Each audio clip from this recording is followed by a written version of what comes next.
bab tanda-tanda kecintaan Allah Ta'ala kepada hambanya dan anjuran untuk berakhlak dengannya serta berupaya untuk meraihnya. Imam Nawawi rahimahullah mengangkat pertama firman Allah Subhanahu wa taala surah Al-Imran ayat 31 yang berbunyi, A'udzu billahi minasyaitonir rajim, qul in kuntum tuhibbunallaha fattabi'uni yuhibbukumullah wa yaghfir lakum dzunubakum wallahu ghafurur rahim. Katakanlah wahai Muhammad, jika kalian benar-benar mencintai Allah maka ikutilah aku. Niscaya Allah mencintai kalian dan mengampuni dosa-dosa kalian. Dan Allah Maha Pengampun lagi Maha Penyayang. Ayat ini teman-teman sekalian adalah ayat yang paling tepat dipilih oleh Imam Nawawi rahimahullah. Allah berikan taufik kepada beliau memilih di bab ini.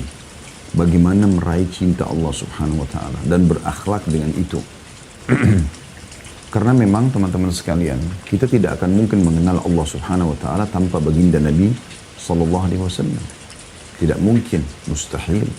Nabi sallallahu alaihi wasallam lah yang telah menyampaikan kepada kita dan memperkenalkan siapa Allah Subhanahu wa taala dan terus berjuang dari awal beliau dinobatkan menjadi nabi selama 13 tahun di Mekah, dari umur 40 tahun sampai 53 tahun, kemudian 10 tahun di Madinah sampai berumur 63 tahun dan beliau wafat alaihi salatu wassalam. Semuanya disampaikan oleh beliau untuk agar manusia mengenal Tuhannya Allah Subhanahu wa taala dan kemudian menyampaikan kepada kita semua tentang agama yang mulia ini, perintah-perintah sang pencipta Allah, kemudian larangan-larangan sang pencipta Allah, perintah agar kita kerjakan, larangan agar kita jauhi. Semua ini teman-teman sekalian adalah hal yang mendasar sekali. Bagaimana setiap orang di antara kita memang mencontohi Nabi SAW. Tidak ada guru, tidak ada kiai, tidak ada suri tauladan, tidak ada pemimpin yang paling layak untuk diikuti dan dicontohi kecuali Nabi SAW. Beliau adalah pemimpin orang-orang beriman. Walaupun beliau sudah wafat, ajarannya, syariatnya akan terus menjadi panduan hidup bagi setiap orang beriman. Manusia terbaik ini telah menyampaikan semua amanah kepada kita. Dan dengan dakwah tauhid yang turun-temurun para nabi-nabi menyampaikan kepada umat manusia, itu membuat manusia ini menjadi tenang. Kita lebih tenang dengan dakwah para nabi-nabi ini. Karena dengan kalimat asas dakwah mereka, la ilaha illallah, tidak ada Tuhan yang berhak disembah kecuali Allah, membuat kita tenang. Karena kita tidak boleh lagi mencari Tuhan selain Allah. Bukankah banyak manusia yang tidak mengenal Tuhannya Allah, akhirnya sibuk menyembah pohon, menyembah patung, menyembah bintang, menyembah matahari, menyembah jin, dewa-dewa, menyembah api, ya, menyembah segala macam hal yang memang semuanya adalah makhluk. Sementara orang-orang beriman sangat tenang karena dia menyembah Tuhan yang benar. La ilaha illallah, tidak ada Tuhan, pencipta, pemilik, penguasa kecuali Allah Subhanahu wa taala. Dan Allah untuk memudahkan kita memahami dan mengenalnya, memahami apa yang diinginkan dan mengenal sang pencipta Allah, Allah utus kepada kita para rasulnya yang dari kalangan manusia sendiri supaya mudah kita untuk mengikuti perilakunya dalam penerapan syariat. Nabi Muhammad SAW belum manusia biasa seperti kita, lahir dari sperma dan sel telur manusia, lahir dari rahim seorang ibu, dan melalui masa kanak-kanak, melalui juga masa remaja, melalui masa awal menikah, punya istri, punya anak, punya suka duka, istrinya meninggal, anaknya meninggal, sampai beliau dinobatkan juga menjadi nabi. Perjuangan dalam menyampaikan agama ini dengan hinaan, cacian, dengan jihad, peperangan, juga dengan penerimaan. Ada orang-orang yang menerima dengan sangat mudah, sampai akhirnya beliau meninggal SAW telah menyampaikan semuanya. Kalau Anda ingin dicintai oleh Allah Subhanahu wa taala, pencipta langit dan bumi ini, pencipta diri Anda sendiri, pencipta semua karakter-karakter Anda, sifat-sifat Anda, semua waktu, ya, dan apapun semuanya penciptanya Allah, maka kata kuncinya mengikuti baginda Nabi SAW. Beliaulah orang yang paling terbaik dalam memberikan contoh dalam masalah ini. Makanya Allah memerintahkan Nabi SAW menyampaikan dalam Al-Imran 31 ini. Katakanlah hai Muhammad kepada mereka, kalau kalian mencintai Allah, kalau kalian ingin mencintai Allah, ingin meraih cintanya Allah, maka ikutilah aku. Maka pasti Allah akan mencintai kalian. Karena Allah mengajarkan syariatnya. Ya, menyampaikan kepada Nabi SAW, dan Nabi SAW sampaikan kepada kita. Dan kalau kita patuh, ibarat seseorang yang patuh pada atasannya. Ya, apalagi ini pencipta, jauh lebih besar haknya. Maka tentu dia akan meraih cintanya. Allah SWT mencintai hamba-hambanya yang soleh, hamba-hambanya yang patuh, yang bertakwa. Maka dikatakan pasti Allah akan mencintai kalian kalau kalian mengikutiku, kata Nabi SAW. Allah perintahkan itu. Dan pasti akan membersihkan kesalahan-kesalahan kalian, memaafkan dosa-dosa kalian. Ya, jadi ini sebuah ayat yang luar biasa, di mana sangat tepat Imam Nawawi mengangkatnya. Karena sekali lagi teman-teman sekalian, tanpa Rasulullah SAW kita tidak akan mengenal Tuhan kita Allah. Kita tidak akan tahu mana yang diperintahkan, mana yang dilarang. Kita akan terus sibuk mencari siapa yang menciptakan bunga ini, kenapa warna merah, kenapa ini warna kuning, kenapa buah jeruk seperti itu, kenapa buah pepaya seperti ini, kenapa durian seperti itu, kenapa ada pergantian siang malam. Siapa yang mengadakan semua itu? Kenapa turun hujan di satu wilayah? Kenapa salju di wilayah yang lain? Kenapa ada kemarau di sini? Kenapa di sana ada padang pasir? Kenapa di sini ada tanah yang subur? Dan seterusnya. Kita akan terus bertanya-tanya. Gitu. Maka jawaban dari dakwah para nabi-nabi, terutama dakwah Nabi SAW ini luar biasa. Hanya kita jadi tenang, mengetahui Tuhan kita ada, dan mengetahui juga tujuan kita ada di muka bumi ini, dan bagaimana kita akan dikembalikan kepadanya nanti di hari kiamat, dan juga kita akan mendapatkan tempat kenikmatan abadi yaitu surga, dan sudah digambarkan secara rinci tentang surga tersebut oleh Nabi Muhammad SAW. Bahkan beliau mengatakan tidak ada sesuatu yang kalian butuhkan untuk masuk ke dalam surga, jadi sudah aku jelaskan. Dan agar kita selamat dari ancaman Allah bagi para pembangkang, yaitu api neraka. Ayat yang kedua, teman-teman sekalian, diangkat oleh Imam Nawawi rahimahullah adalah surah Al-Maidah ayat 54 yang berbunyi, A'udzu billahi minasyaitonir rajim. Ya ayyuhalladzina amanu may yartadda minkum 'an dinihi fasawfa ya'tillahu biqaumin yuhibbuhum wa yuhibbunahu 'adillatin 'alal mu'minin 'izzatin 'alal kafirin yujahiduna fi sabilillahi wa la yakhafuna lawmata la'im. Dzalika fadlullahi yu'tihi man yasha wallahu wasi'un 'alim. Wahai orang-orang beriman, barang siapa di antara kalian yang murtad atau keluar dari agamanya, maka kelak Allah akan mendatangkan suatu kaum yang telah mencintai mereka, dan mereka pun mencintainya. N-nya besar kata ganti Allah, yang bersikap lemah lembut terhadap orang-orang mukmin dan bersifat tegas terhadap orang-orang kafir, berjihad di jalan Allah, ya, dan tidak takut kecuali atau tidak takut kepada celaan orang yang suka mencela. Itulah karunia Allah diberikannya kepada siapa yang dikehendakinya, dan Allah maha luas pemberiannya, lagi maha mengetahui. Ya, saksi bahasan kita di sini teman-teman sekalian dari ayat ini, bagaimana kalau kita tidak mau mengenal Tuhan kita Allah, kita tidak mau mengikuti syariatnya, bahkan sudah ada orang mengenal Islam lalu murtad, maka Allah tidak peduli dengan mereka. Allah tidak butuh dengan mereka. Allah akan datangkan kaum yang mencintai Allah, dan mereka pun dicintai oleh Allah. Mereka selalu lembut sama orang-orang beriman. Mereka tegas dengan orang-orang yang kafir. Dan mereka tidak pernah takut dengan celaan-celaan yang sampai kepada mereka, karena mereka beriman kepada Allah. Dan itulah sifat-sifat dan kisah para nabi-nabi. Nabi Nuh alaihissalam dihina oleh kaumnya, Nabi Lut alaihissalam dihina oleh kaumnya, Nabi Ibrahim alaihissalam, Nabi Musa, Nabi Isa, Nabi Yahya, Nabi Zakaria, Nabi-Nabi alaihissalam dibenci oleh kaumnya yang kufur.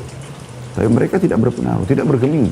Mereka tetap menyampaikan kebenaran, dan akhirnya dalam sejarah manusia tidak akan mungkin didustakan. Allah SWT menangkan orang-orang beriman ini. Walaupun mereka melalui suka dukanya, tapi akhirnya mereka dimenangkan oleh Allah SWT. Tidak ada sesuatu yang lebih penting dalam kehidupan seorang mukmin kecuali meraih cinta Tuhannya Allah SWT. Anda bisa bayangkan begini rasionalnya. Kalau seandainya ada orang yang berwibawa, artinya punya kedudukan, punya segala macam hal. Tapi teman-teman sekali, kemudian Anda atau orang berlomba-lomba meraih perhatian dia, cinta dia, gitu kan. Maka Anda pun salah satunya berusaha untuk itu. Bagaimana kira-kira perasaan Anda pada saat Anda menjadi salah satu kandidat atau bahkan orang yang paling dicintai oleh orang tersebut? Dia sudah baik, punya jabatan, kaya raya, dermawan, segala macam. Lalu Anda menjadi orang yang dipilih oleh dia untuk selalu diperhatikan. Bagaimana perasaan Anda? Padahal itu manusia. Bisa saja dia meninggal setiap saat, bisa saja dia bangkrut, hilang hartanya, bisa saja dia berubah. Kalau sang pencipta Allah meraih cintanya Allah, ini luar biasa. Semuanya teman-teman, nafas, udara, oksigen yang kita hirup, dengan alat hidung kita yang menghirup ini. Allah yang menciptakan. Mata kita, bolanya, kelopaknya, bulu matanya, urat-uratnya semua di dalam. Dengan cahaya yang ditangkap dan dipantulkan kembali. Allah yang menciptakan. Kuping kita dengan gendangnya yang bentuknya seperti ini, kemudian kita bisa mendengar. Penciptanya Allah subhanahu wa ta'ala. Lisan kita yang bisa membedakan mana manis, mana asam seketika. Penciptanya Allah. Bibir kita, syafatain kata Allah. Dua bibir atas dan bawah. Dengan bentuknya yang luar biasa indahnya. Ya, dengan lembutnya dan bisa bertahun-tahun selama kita hidup kita pakai. Ya. Dan itu juga luar biasa. Gitu. Ya. Sekian banyak rambut, alis, ya, kulit, gigi, tangan, kemaluan, semuanya. Sekitar kita yang kita pakai sekarang fasilitas ini menciptanya Allah. Nggak ada yang bisa menciptakan selain Allah SWT. Berapa banyak orang yang sudah mengaku sebagai Tuhan seperti Fir'aun, seperti Namrud. Apa yang mereka bisa lakukan? Nggak bisa buat apa. Namrud Allah matikan dengan seekor lalat. Fir'aun, ya, Allah buat dia putus asa sampai nggak bisa buat apa-apa. Pada saat terjadi ya, air sungai Nil berubah ya, menjadi darah. Dan mereka tidak bisa minum. Akhirnya minta tolong kepada Musa AS agar mohon kepada Allah Subhanahu Wa Taala. Tapi sayangnya dia tetap kufur. Maka Allah jadikan dia sebagai tanda-tanda kebesaran. Mereka sendiri tidak pernah bisa mengatakan air yang mereka minum mereka yang ciptakan. Tapi Allah SWT mengatakan Allahu khaliqu kulli syai'. Allah pencipta segala sesuatu ini. Bagaimana teman-teman kalau kita bisa meraih cintanya Allah? Berarti apapun yang kita inginkan Allah akan berikan. Karena dia pencipta langit dan bumi. Kita kalau lagi sehat, lagi ada nikmat melimpah. Yang ciptakan kita Allah, yang ciptakan nikmat itu Allah, yang bisa mempertahankan dan menambahnya hanya Allah. Kalau kita sedang ada musibah, ada masalah, ada sesuatu yang kita tidak senangi, cobaan, yang ciptakan kita Allah, yang ciptakan cobaan tersebut Allah, yang bisa menghilangkan juga hanya Allah. Maka tidak ada sesuatu yang membuat atau menghalangi kita untuk bergantung kepada Allah SWT. Bahkan Allah menginginkan kita untuk manja tanda kutip kepadanya. Merengek, memohon, selalu minta kepada Allah SWT. Bahkan tamak dengan rahmat Allah, bagian daripada hal yang dianjurkan. Kita boleh sudah sehat, minta agar ditambahkan kesehatan. Sudah kaya, minta diberikan kekayaan tambahan. Sudah punya keturunan, minta diberikan keturunan lebih. Dan seterusnya. Kita boleh tamak dengan rahmat Allah Subhanahu Wa Ta'ala. Maka Allah rahmatnya luas. Rahmatnya Allah wasi'at kulla syai'. Meliputi segala sesuatu. Maka sangat mahal kalau kita bisa mendapatkan cinta Allah SWT. Dua ayat ini menjelaskan kepada kita. Yang pertama adalah bagaimana kita mengikuti Nabi SAW.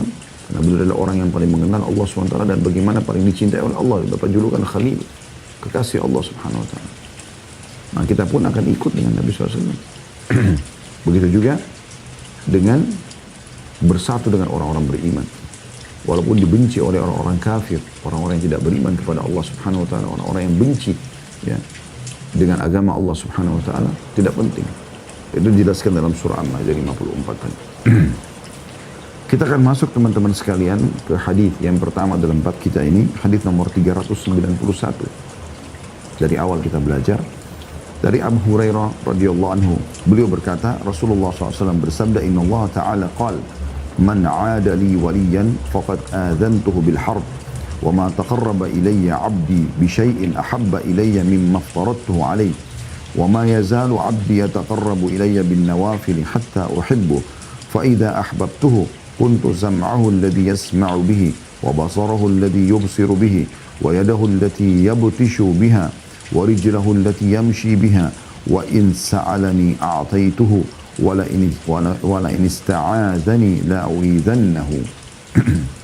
Sesungguhnya Allah yang Maha Tinggi berfirman, barang siapa yang memusuhi waliku, maka aku menyatakan perang terhadapnya. Ini potongan pertama hadis. Luar biasa. Orang yang menjadi wali Allah, orang yang dekat dengan Allah Subhanahu Wa Taala, selalu patuh kepada Allah. Yang diperintahkan wajib atau sunnah, sibuk dia mengerjakannya. Dia khawatir ketinggalan. Dia khawatir berkurang pahalanya. Yang dilarang oleh Allah haram, juga makruh pun dijauhi. Sejauh-jauhnya. Kita temukan orang-orang wali-wali Allah ini selalu dekat dengan Allah. Sibuk dari detik ke detik selalu dengan kedekatan diri kepada Allah SWT. Ada nikmat dia bersyukur, ada cobaan pun tetap dia makin kuat kembali kepada Allah SWT. Makin dia sholat, makin dia memohon ampun, makin dia merengek kepada Tuhannya Allah SWT. Itu sifat orang ini. Maka siapa yang memusuhi wali Allah, Ini hati-hati teman-teman sekalian. Anda kalau digoda oleh syaitan untuk memusuhi orang-orang yang dekat dengan Allah, hati-hati. Allah mengatakan, waqad adzantuhu bil harb. Aku telah mengiklankan peperangan padanya. Kalau kita punya masalah dengan tetangga, lalu tetangga itu menyatakan, saya akan perang dengan tetangga saya. Satu orang aja. Kita sudah kerepotan sebenarnya untuk menghadapi dia. Karena kita tidak tahu kapan dia mengganggu kita, kapan dia menyusahkan kita.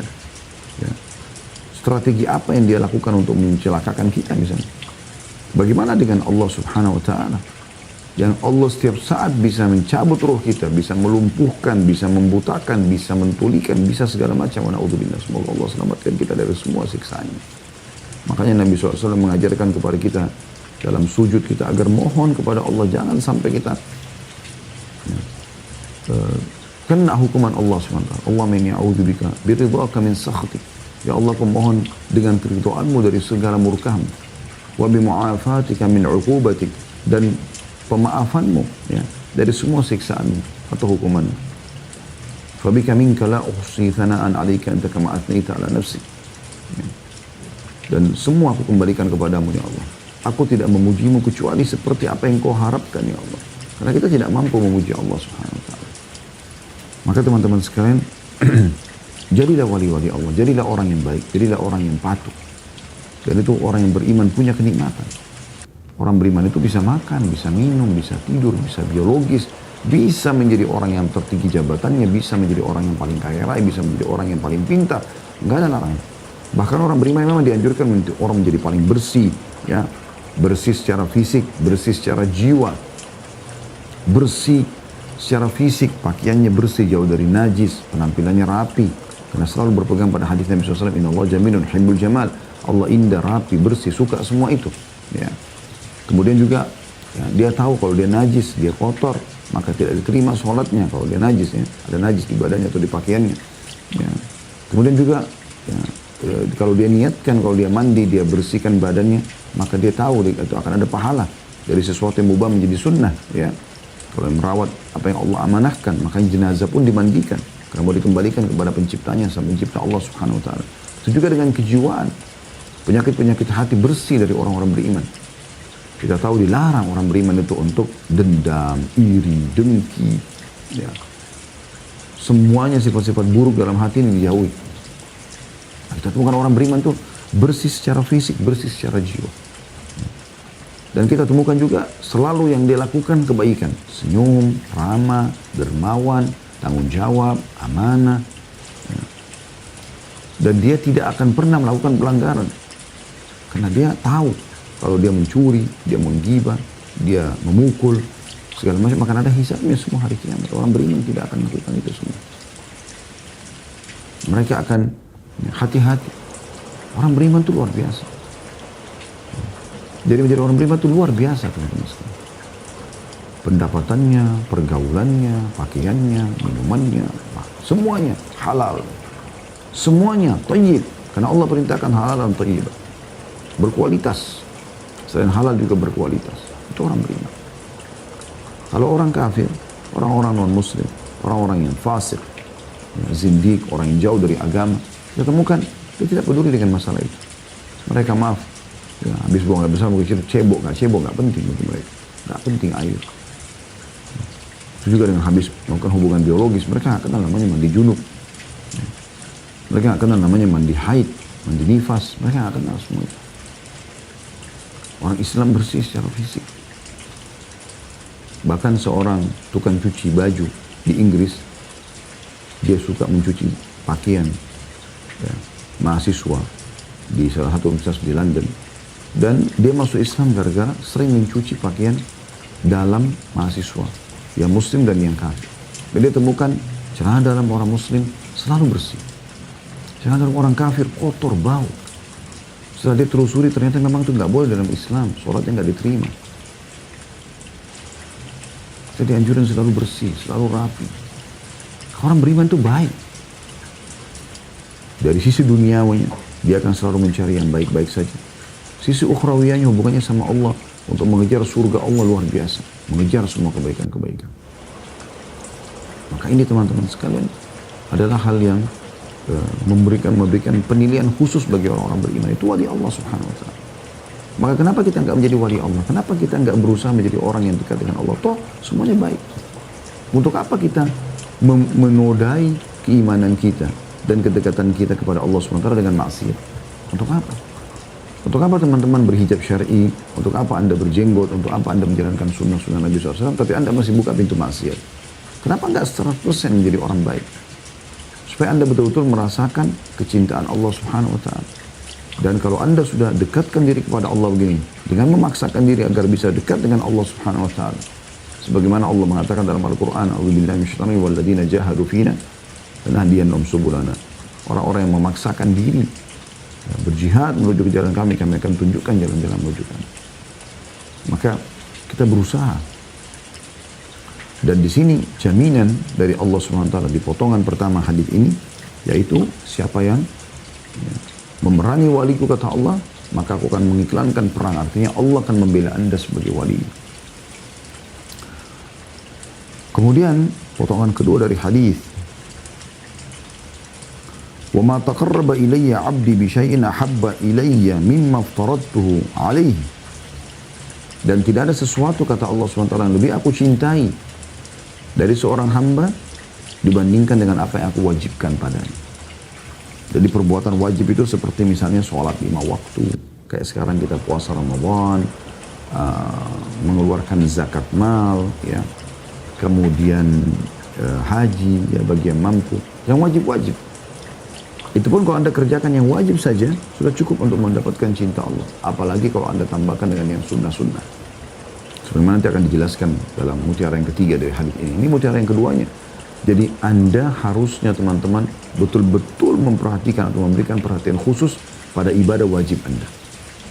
Perhatian khusus sekali. Kayak misalnya sholat 5 waktu khusus. Pakaiannya Anda perhatikan benar-benar bagus. Bersih. Bacaan Anda semuanya benar. Ya. Fasih, benar. Konsentrasi. Gerakannya semua benar. Ya. Dalam sholat, dalam baca Al-Quran konsentrasi, dalam berzikir konsentrasi, dan dalam sedekah maksimal, memberikan yang terbaik di jalan Allah SWT. Toh kembali kepada kita semuanya. Semua amalan-amalan ini akan kembali kepada kita, lakukan maksimal. Tapi yang paling Allah cintai yang diwajibkan. Oleh karena itu kemas baik-baik yang wajib-wajib itu. Ada orang khusyuk dalam sholat malam, baca ayat yang panjang sholat malam, tapi sholat wajibnya dibengkalikan. Seperti orang yang kejar ikan teri, lupa ikan pausnya. Enggak. Ada orang sibuk sholat malam, lalu kebablasan tidur, subuhnya lewat. Ini ngejar ikan teri, ikan pausnya lewat. Bagaimana bisa? Kalau Anda mau sholat malam, jangan luput sholat subuhnya. Gitu kan? Itu penting. Anda sibuk sedekah, tapi Anda lupa dengan zakatnya. Zakatnya wajib. Sedekah sunnah. Anda sibuk dengan umrah, Anda lupa hajinya. Anda sibuk dengan yang sunnah, Anda lupakan yang wajib. Anda sibuk dengan puasa sunnah, Anda lupa Ramadan. Ramadan Anda tidak kemas dengan baik. Padahal ini adalah amal yang paling Allah cintai. Oleh karena itu teman-teman, maksimalkan. Ya. Semua perhatikan dari hal yang kecil sampai hal yang besar. Semuanya. Tadi sudah saya bahasakan dari penampilan kita menghadap kepada Allah Subhanahu wa taala. Ya, dari hal yang terbaik yang kita berikan, dari bacaan, dari gerakan kalau sholat, dari sedekah yang terbaik, dari dalam zakat, harta yang terbaik. Kemudian puasa Ramadan kita selalu isi dengan hal-hal yang baik. Semuanya yang terbaik. Haji pun kita nikmati fasilitas yang terbaik. Keluarkan uang. Tidak usah peduli dengan nilai. Toh Allah juga akan ganti. Lakukan itu. Pernah ada seorang sahabat Badui menanyakan apa yang diwajibkan atas dia. Lalu Nabi SAW sebutkan tentang 5 rukun Islam. Kemudian orang itu mengatakan, saya tidak akan menambah dan menguranginya ya Rasulullah. Kata Nabi SAW dalam 2 riwayat. Yang pertama, beruntunglah orang ini kalau dia jujur. Kemudian riwayat yang kedua, siapa yang mau lihat ahli surga, lihat orang ini. Jadi yang wajib itu sudah cukup mendapatkan cinta Allah Subhanahu wa taala. Anda mau ekstra, seperti Anda kalau dikerja lembur, ini mutiara yang ketiga. Potongan hadisnya kata Nabi SAW, wa ma yazalu abdi, ini kata Allah SWT, ayat hadis qudsi ya, wa ma yazalu abdi yataqarrabu ilayya bin nawafil hatta uhibbu. Dan seorang hamba terus mendekatkan diri kepadaku dengan amal-amal sunnah. Artinya terus dia kejar meningkatkan kuantitas dan kualitas. Kalau biasa dia sholat malam hanya 2 rakaat, sekarang dia 4 rakaat. Kalau 4 rakaat dia 8, dia naik 6 rakaat, 8 rakaat terus dia cari sampai yang paling afdol. Seorang mukmin tidak akan puas sampai dia sampai pada level afdol yang terbaik. Kemudian dia istiqomah sampai dia meninggal bertahan dengan amal yang paling afdol itu. Cari setiap amal yang Anda mau kerjakan, terutama amal-amal sunnah, ya tentu amal wajib sudah tidak dibahas lagi karena itu kewajiban. Tapi amal-amal sunnah ini, mana yang paling afdol itu yang Anda lakukan. Sholat duhanya, sholat malamnya, ya baca Qur'annya, zikirnya, mana yang paling afdol. Pendapat ulama mengarahkan yang paling afdal yang mana itu yang Anda pilih. Yang terbaik. Tidak ada lagi di atasnya. Maka itu teman-teman sekalian yang membuat Allah mencintai kita. Lalu apa yang kita dapatkan kalau Allah cintai? Perhatikan. Kata Allah SWT, فَإِذَا أَحْبَبْتُهُ. Kalau aku sudah cintai hamba itu. كُنْتُ سَمْعَهُ الَّذِي يَسْمَعُ بِهِ. Maka aku menjadi pendengarannya yang dengannya dia mendengar. Artinya Allah akan menjaga pendengarannya, tidak akan dengar kecuali yang Allah ridhoi saja. Wa basarahu alladhi yubsiru bihi. Penglihatannya yang digunakan untuk melihat, Allah akan jaga, tidak akan lihat sesuatu yang haram. Yang halal saja Allah jaga penglihatannya. Wa yadahu alladhi yabtishu biha. Dan juga menjadi tangannya yang dengannya dia menindak atau bertindak. Menjamah. Warijlahu allati yamshi biha, dan kedua kakinya atau kakinya yang digunakan untuk jalan. Allah akan jadikan seluruh anggota tubuh kita ini tunduk kepadanya. Allah jaga sehingga kita selalu penglihatan kita pada yang benar, dengar kita yang benar, tangan kita menjamah yang benar, kaki kita melangkah yang benar. 4 anggota tubuh ini yang paling berpengaruh. Sisanya ikut dengan keempat ini. Dimulai dari mata melihat, telinga mendengar, tangan mulai menjamah, kaki melangkah. Sisanya kemaluan ini ikut dengan anggota-anggota tubuh yang lainnya. Kemudian ada tambahannya lagi. Allah mengatakan, wa idza sa'alani a'taituhu. Dan kalau dia minta aku akan kasih. Ini luar biasa teman-teman. Siapa yang tidak ingin setiap kali dia minta, ya Allah sembuhkan penyakitku, langsung sembuh. Ya Allah berikan rezeki, langsung Allah kasih rezeki. Ya Allah mudahin jodoh, Allah mudahin. Ya Allah mudahin keturunan, Allah kasih. Ya Allah selamatkan aku dari bahayanya orang ini, langsung Allah selamatkan. Dijamin. Allah mengatakan, wa idza sa'alani a'taitu. Syaratnya sederhana tadi. Mengerjakan yang wajib dan yang sunnah. Terus dia sibuk dari situ. Dari wajib ke sunnah, sunnah ke wajib. Jadi dia selalu waktu-waktunya diisi dengan keridhaan Allah Subhanahu wa taala. Maka dengan itu apapun yang diminta Allah kasih. Selama yang diminta bukan haram. Dan yang terakhir, wala in ista'adzani la'u'idzannahu. Dan kalau seandainya dia minta perlindungan kepadaku, pasti aku akan lindungi. Ini mutiara yang luar biasa. Jadi kesimpulannya teman-teman sekalian, bagaimana kita menjadi wali Allah. Siapa wali Allah? Ya, orang yang sibuk mengerjakan yang wajib dan orang yang sibuk mengerjakan yang sunnah. Dan kalau sudah menjadi wali Allah, karena dia mengerjakan yang wajib, mengerjakan yang sunnah, Allah akan, perhatikan tadi itu, Allah akan jadi pendengaran yang dia mendengar, penglihatannya yang melihat, tangannya yang menjamah, kakinya yang melangkah. Kalau dia mohon kepada Allah dikasih, kalau dia minta tolong akan dilindungi atau diberikan. Atau kalau dia minta perlindungan, Allah akan lindungi. Apalagi yang kita harapkan setelah ini semua teman-teman. Keutamaan yang luar biasa. Allah sebagai pencipta langsung turun tangan memenuhi semua kebutuhan Anda, menyelamatkan Anda dari semua mara bahaya. Dan hadis ini hadis yang sahih diriwayatkan oleh Bukhari.